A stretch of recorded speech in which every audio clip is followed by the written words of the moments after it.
बिना हमला के कामो ना चली के होके सांस रुक जाई, प्राण निकल जाई। जय हिंद, जय भारत। तो हेलो की लाइन हम सुने थे ना तो कुछ अजीब लगा कि क्या ये वाकई में सच है, पर अब ऐसा लग रहा है कि हाँ भाई सच है। तभी तो लोग आजकल रास्ता देख रहे हैं कि कब पवन सिंह गाना रिलीज करे तो हम भी अपना पीछे से गाना छोड़े, लेकिन आने के बाद से क्या हो रहा है, झमकावला से हुई। खैर तो आज दो बड़े बड़े गाने रिलीज हुए हैं, एक पवन सिंह जी का पियर फराक वाली और दूसरा खेसारी जी का गोरी गांव वाली।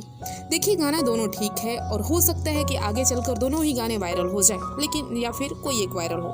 पर एक चीज पर मुझे हंसी आ रही है कि कितनों मंदबुद्धि भरे हैं भोजपुरी इंडस्ट्री में भाई। लोगों का ऐसा समय आ गया कि स्क्रीनशॉट दिखाना पड़ रहा है व्यूज का।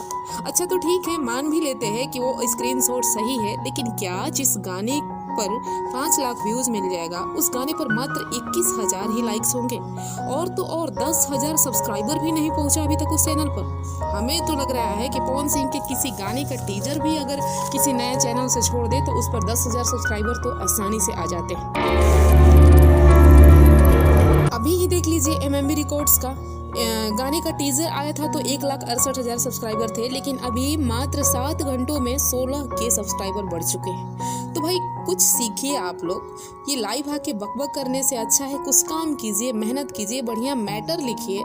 लाइव आके बड़बड़ाने से क्या होने वाला है, पब्लिक थोड़े ना रोज रोज मूर्ख बनने वाली है।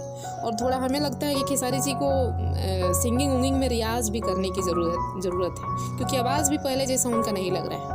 अब तो हमें यह भी डर लगने लगा है कि पवन सिंह के एक्टिव होने से कुछ लोगों की सिंगिंग भाई छोड़ना ही ना पड़ जाए।